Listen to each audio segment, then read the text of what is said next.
La parole est maintenant à Madame la Présidente Valérie Rabault pour le groupe socialiste et apparenté et pour une durée de 10 minutes.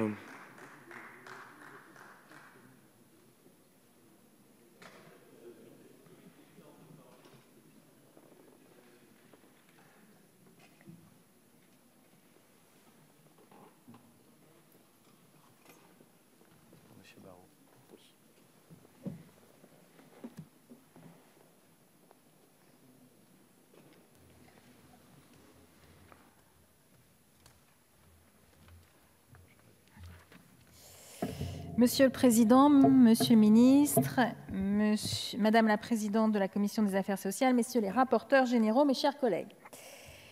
Ce débat d'orientation budgétaire devrait quand même être inédit, tant l'ampleur du choc économique que nous vivons est elle aussi inédite.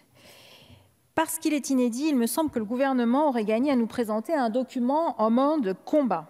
Au lieu de cela, vous nous présentez un document qui est quasiment équivalent pour les 3/4 des pages à celui de l'an dernier. J'avais indiqué au Premier ministre à l'issue de sa déclaration que le gouvernement n'était pas suffisamment en mode d'urgence. Je le redis aujourd'hui à la lecture du document que vous nous avez proposé pour ce débat d'orientation budgétaire pour 2021. Alors permettez-moi de vous en donner quelques illustrations. Monsieur le ministre, vous dites attendre le 24 août pour présenter un plan de relance. Mais c'est beaucoup trop tard, monsieur le ministre. Beaucoup trop tard. Dans votre document, je continue toujours sur la forme, vous n'incluez pas les conclusions du Ségur de la santé. Alors, est-ce que ces dépenses existent vraiment ou pas? En tout cas, elles ne figurent pas dans les documents que vous nous avez remis. À la page 19 du rapport, il est écrit que vous présenterez un amendement au PLFR 3 qui viendra compenser les pertes de TVA et de TICPE pour les régions à hauteur de 700 millions d'euros. Monsieur le ministre, cet amendement n'en a jamais vu la couleur. Il n'a ni été présenté et par conséquent pas été voté. Toujours pour les collectivités locales, vous avez suspendu pour 2020 les contrats de Cahors qui encadrent l'évolution des dépenses de fonctionnement. On est dans un débat pour 2021, vous ne dites rien sur 2021, rien sur 2022. Est-ce que ces contrats de Cahors vont, oui ou non, être poursuivis par le gouvernement en 2021 et 2022? Par ailleurs, qui va prendre en charge le coût de la suppression des 10 milliards d'euros d'impôts de production? Les régions ou l'État via des compensations aux régions? Là aussi, sur tous ces montants-là, gros silence, Monsieur le Ministre. Alors, ce que révèle la forme du document que vous nous avez remis, c'est qu'il y a de très nombreux trous dans votre perspective budgétaire pour l'année 2021. Et permettez-nous de vous dire que ces imprécisions, voire ces manquements, mettent en doute votre capacité et votre sérieux pour la gestion de cette crise inédite. Maintenant, je souhaiterais en venir au fond. Si on regarde les prévisions de la Commission européenne qui ont été réajustées il y a quelques jours, la France serait, avec la Grèce, la Finlande et la Croatie, le seul pays de l'Union européenne qui, à fin 2021, aurait un PIB inférieur de plus de 3 points à celui de la fin 2019. 3 points de PIB, c'est beaucoup. Ça fait plus de 75 milliards d'euros. Ça veut dire que nous aurons, à fin 2021, si ces prévisions évidemment se réalisent, 75 milliards d'euros de richesse en moins par rapport à 2019. À titre de comparaison, l'Allemagne aurait à fin 2021 un PIB inférieur de 1 point et non 3 points à celui qu'elle avait à fin 2019. Ceci signifierait en quelque sorte qu'elle serait 3 fois moins impactée que nous. Ces chiffres, Monsieur le Ministre, sont des prévisions, et je suis d'accord qu'il faut toujours prendre les prévisions avec précaution.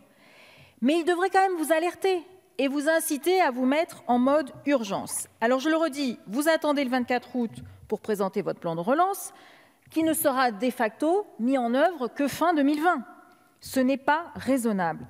Toujours à titre de comparaison, l'Espagne a mis moins d'1 mois à créer un revenu de base pour l'ensemble des jeunes et des Espagnols. L'Allemagne a présenté son plan d'urgence le 3 juin, c'était déjà il y a quasiment 2 mois, avec un volet de relance de la demande, ce qui était jusque-là inimaginable outre-Rhin au regard de la doctrine qui a prévalu pendant 50 ans. Monsieur le ministre, ces urgences, toutes ces urgences, il y a d'abord celle de la jeunesse. Plus de 700 000 jeunes vont arriver sur le marché du travail en septembre et il est crucial d'éviter qu'ils débutent leur carrière professionnelle par le chômage.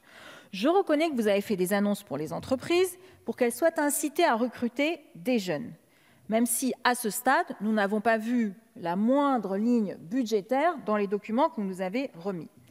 En revanche, vous ne mettez aucun filet, ça c'est pour les entreprises, mais vis-à-vis des jeunes, ceux qui n'auront pas d'emploi, donc qui ne seront pas concernés par les réductions de cotisations, vous ne mettez en place aucun filet de solidarité pour la jeunesse. La jeunesse n'a pas le droit au RSA, puisqu'on ne peut pas y avoir... Monsieur le rapporteur général, vous inquiétez pas, je les ai bien regardés, mais répondez à ma question. Est-ce que les jeunes vont pouvoir avoir le RSA? Oui ou non? Non. Est-ce que les jeunes vont pouvoir avoir le chômage? Oui ou non? Mais non, puisqu'ils n'ont pas travaillé. Est-ce que les jeunes vont pouvoir retrouver l'aide recherche du premier emploi que vous avez supprimée en 2019? C'est vous qui l'avez supprimée en 2019, qui comptait jusqu'à 550 € par mois pour les jeunes. Monsieur le rapporteur général, il n'y a rien en termes de soutien financier, à part les 1 € au Crous, pour les jeunes qui sortent de l'université et qui vont sur le marché de l'emploi. Il n'y a aucune aide. En euros sonnants et trébuchants, il n'y a aucune aide, monsieur le rapporteur général. Il n'y a aucune aide. Mais si c'est ça, remettez donc l'aide à la recherche au premier emploi. Pour 6 mois, c'est jusqu'à 550 € par mois. Là, il y aura un vrai soutien pour la jeunesse qui ne se retrouvera pas sans le sou à partir de septembre. À l'université, vous nous avez remis un document à 8h58 pour un débat qui a commencé ce matin à 9h. Alors effectivement, il y a quelques crédits que vous avez débloqués, mais qui sont insuffisants par rapport aux 35 000 bacheliers de plus qui arrivent en septembre 2020 et pour lesquels vous n'avez pas ouvert un nombre de places à l'université au moins équivalent à ce nombre de bacheliers supplémentaires. Sans compter les étudiants qui pourraient se dire, comme ils ne trouvent pas d'emploi, ils pourraient vouloir souhaiter rester une année de plus à l'université. Toutes ces questions-là, à moins d'un mois de la rentrée, elles ne trouvent aucune réponse, ni dans le débat d'orientation budgétaire, ni dans le PLFR 3. En matière économique et sociale, vous avez vanté les plans que vous avez mis en place. Il est exact qu'il y a des plans de soutien aux entreprises. Moi, je vous parle de la relance de la demande pour les ménages. Notre modèle économique fait que 60% de notre richesse provient de la consommation intérieure, 20% des exportations et 20% des investissements. Donc, si on n'alimente pas ce moteur de la consommation intérieure, de la relance, du fait qu'il y ait une demande intérieure, notre économie ne redémarrera pas, quelle que soit la qualité des plans de soutien à l'aéronautique et à l'automobile. Nous vous avions proposé une aide directe aux familles, notamment celles qui sont allocataires des minima sociaux, 300 € par mois, de majorer de 100 € par enfant. Vous l'avez refusé. Vous en avez certes mis une partie sur un mois, mais vous l'avez refusé. Je me permets de rappeler, monsieur le ministre et monsieur le rapporteur général, que l'Allemagne, qui n'est pas du tout dans une doctrine habituellement de soutien à la demande, a accordé 300 € par enfant, tout de suite parce qu'il y a une urgence. Eh bien, j'aurais souhaité, monsieur le ministre, que la France, sur ce point-là, puisse s'en inspirer. Il existe aussi ce que nous avons observé depuis 3 mois, une forme, ce qu'on appelle d'épargne forcée des ménages, c'est-à-dire qu'avec le confinement, notamment ceux qui ont les ressources les plus élevées n'ont pas dépensé. Là encore, vous ne proposez aucun mécanisme innovant pour que cette épargne puisse être mobilisée et faire en sorte qu'elle devienne une forme de carburant pour la reprise économique dans notre pays. Ensuite, sur l'assurance chômage, sur les bancs à gauche de cet hémicycle, nous vous avons tous demandé d'annuler la réforme chômage. Alors finalement, le Premier ministre a dit aux partenaires sociaux, on va la reporter. Mais quelle déception, mes chers collègues de la majorité, quand on regarde le décret. Le décret ne correspond pas aux engagements que le Premier ministre a pris vis-à-vis des partenaires sociaux. Sur le rechargement des droits, votre projet de décret prévoit de ramener à 4 mois la durée d'affiliation minimale contre 6 auparavant, mais je vous rappelle qu'avant votre réforme, on était sur 1 mois. Vous n'êtes pas revenu au système d'avant, contrairement aux engagements que le Premier ministre a pris devant les partenaires sociaux. Enfin, il y a une crainte très importante qui porte sur les petites et moyennes entreprises. Actuellement, il est prévu que la date de paiement des cotisations des entreprises pourra être reportée jusqu'à 3 mois. Comment vont-elles pouvoir s'acquitter du paiement de ces cotisations face à une activité économique n'a pas repris son cours normal. Sur ce point-là, mes chers collègues de la majorité, il faut qu'il puisse y avoir une réponse du gouvernement. Vous ne pouvez pas vous contenter de vous adresser au chef de file, aussi important cela soit-il. Un vrai plan de relance nécessite, à mes yeux, plusieurs choses. D'abord, franchir un cap et avoir un ensemble cohérent. Nous vous avons proposé de lancer la prime climat qui permet d'avoir une économie d'énergie de facture de 500 € par an, qui fait travailler le bâtiment, c'est du local et qui réduit les émissions de CO2. Vous l'avez refusé.